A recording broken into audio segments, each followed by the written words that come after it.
All right, so you're out looking for a home, or you're probably still renting, and you want to buy a home. This is going to be your first time buying a home.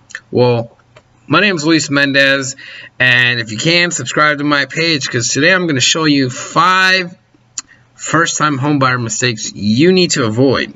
Now, these things will save you so much time, save you a lot of money, and a big headache. So, number 1, if you're a first-time homebuyer, the biggest mistake you need to avoid is not getting pre-approved right away. So the first thing you should do is get pre-approved. Talk to a lender, but don't just talk to one lender. Talk to multiple lenders. Ask them about their fees. See if they offer any incentives towards you for you. Like, there's some first-time home buyer incentives, and there's also some like when you go with a new builder. Sometimes they pay for your closing costs, or they give you some upgrades. So there's many benefits with that. But if you're a first-time home buyer and you forget to get pre-approved, you're wasting a lot of time, and we don't want that. Now, number 2, the biggest thing that you need to forget or you need to avoid is don't have this mentality. If you're a first-time home buyer, maybe this could work out with everyone else, but I recommend, this is the thing you should avoid, is having the mentality of what is the max I could afford. Because one thing, when you buy a house, things happen. Everyone I've known, once they buy a house, something always happens. When I bought my house, a few weeks later, my plumbing collapsed in the yard. When the inspector came over, they checked everything. Everything was beautiful and fine, but guess what? They could only see what they could see, and everything worked, and I was there when they inspected my house. Trust me, I'm a little picky. But a few weeks later, it collapsed. Now, there's been other buyers I've had where they bought a home. A few months later, they bought a fridge, and the company that put in the fridge for them wasn't the best company, and it actually broke the water line. But it was a little bit of drops, and these little drops caused a big mold to go in their kitchen. And then about 6 months later, they called me up and says, "Hey, my whole house is mold," and it cost them a lot of money. Good thing they had insurance, and it paid for a lot, but they had to pay a big deposit. And if you're paying at your max, you don't want to live paycheck to paycheck. Then an incident happens. Life always happens. It could be a car accident, someone gets sick, someone gets laid off, and you don't want to be stuck with a house, your very first house, and you can't afford it. Or guess what? Taxes go up, because when you get a house and you see taxes are like, let's say $1,000 a year. And all of a sudden you move in because it's $1,000 a year with them, or it's you bought a house that's 100% VA. The person who was living there has 100% VA, and their taxes are 0. Then you move in there, and then taxes skyrocket. And then now that's on top of your mortgage, and then you're like, oh shoot, now I'm on a tight budget. Hey, if you're not this person, if you're making 6 figures or more a year, and you could, and it's, money's not an issue for you, this video is probably not for you. But for the rest of America, just take my advice. Don't go for what's the max I can afford. Say, hey, I'm comfortable. Always talk with your lender. Says, you know what, I'm comfortable with $1,500 a month or $1,800 a month. And then when you talk with your realtor and your lender, they could kind of point out, keep a range. Hey, let's keep it under $250,000, or let's keep it under $150,000, and then that keeps everything in a ballpark. So if you're comfortable with $115,000, they might find something for $116,000 or $1,600, or you can find something a little bit cheaper. But you're at least going to be comfortable with the ballpark where you're at.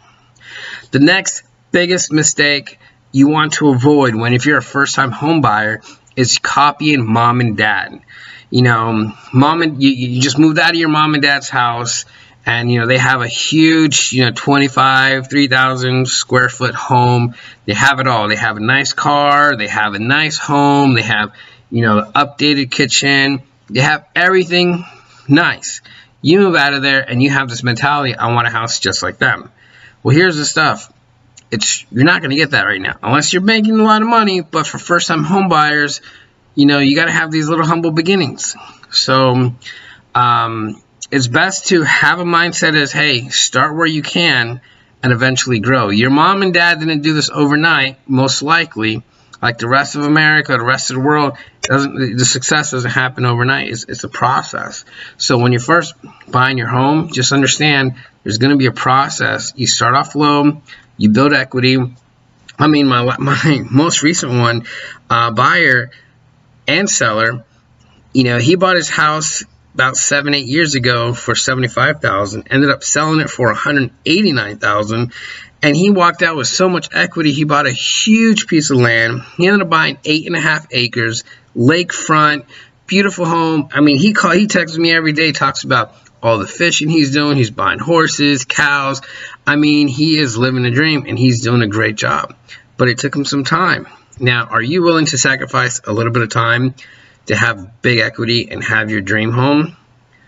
It's definitely worth doing that than living paycheck to paycheck, suffering, than possibly getting, foreclosed on your house because something happens to your life. Start off small and then build equity, and then soon you can buy your dream house. Now, a lot of realtors don't like dealing with this. Now, big mistake if you're a first-time home buyer is you need to avoid being too picky. Now, working with a lot of clients, a lot of realtors, when they have a really picky clients, they'll work with them for a little bit and then they just dump them, which is a really horrible mindset. But, you kind of have three things to keep in mind. Out of these three, you can only pick two.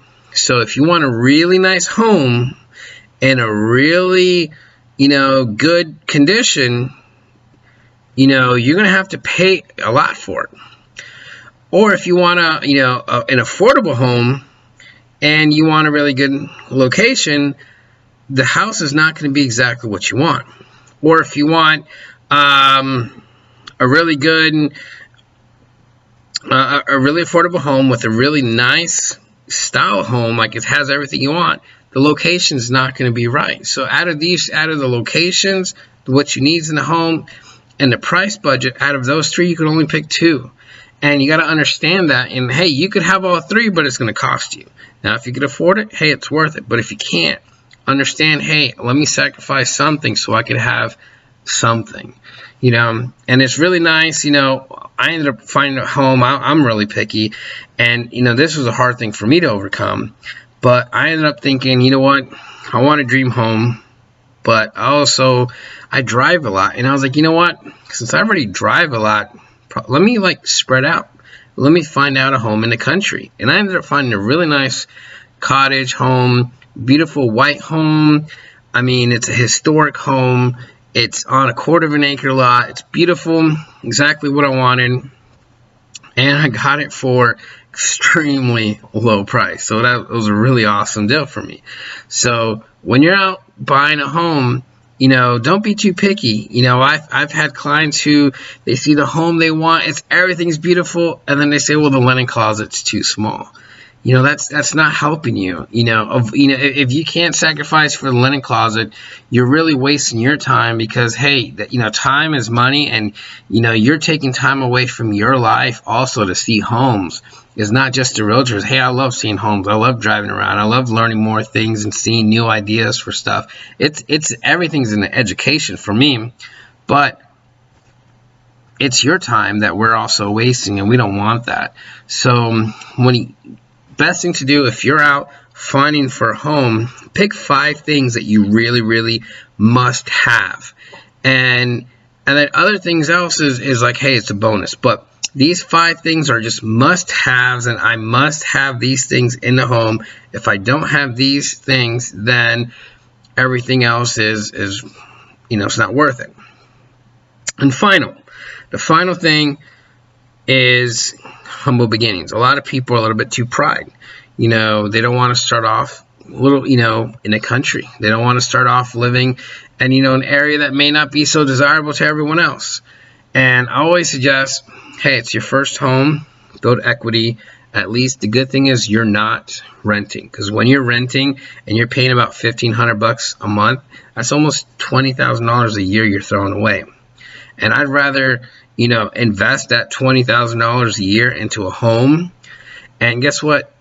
It's equity. It's a tangible property that you have something in. It's not like stock market where you put money in and it's like a fairy tale, it's like Bitcoin or something like that, where it's all fairy tale. You can't know what's, it's not visible. This is actually tangible land. This is money. This is an investment property, and it's better to have something, even though if it's in a less desirable area, you could fix that up.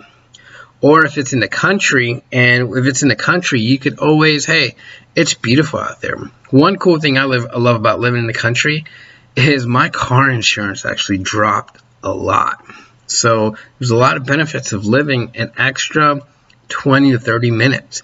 And I have another video I'm going to be making, and it's about how you could save $80,000 buying a house. And that's something you should check, keep an eye. So you make sure you subscribe to the page so you can find out. So remember, these mistakes you need to avoid. Not getting pre-approved. Avoid that. Make sure you go out and get pre-approved. Don't have the mindset of what's the max I could afford. You want to, this is for first-time home buyers. Now, your third thing is you're trying to copy mom and dad. You want to avoid that. You want to start your own path. Start low. Number 4, being too picky. Nothing satisfies you. I mean, unless you got the dough, you have the money to pay it. Hey, that's another topic. But if you can't, and you're trying to, you want a fairy tale house, you want to live in the nicest neighborhood, but you want to pay pennies for it, that's not going to happen. You're not going to find that. So being too picky is not going to help you, because you could always change the home. You could always add benefits. You could always do many things. And guess what? You could build equity in that home, then later find a dream home and be as picky as you want. And also not having a humble beginning when you're looking for a home. You always want to start somewhere and then grow from there. And like I said with the other one, you build equity. When you build equity, then you can find your dream home. Well, thank you for watching. My name is Luis Mendez. Please subscribe to the page below, like, and share this with your friends. Have a wonderful day.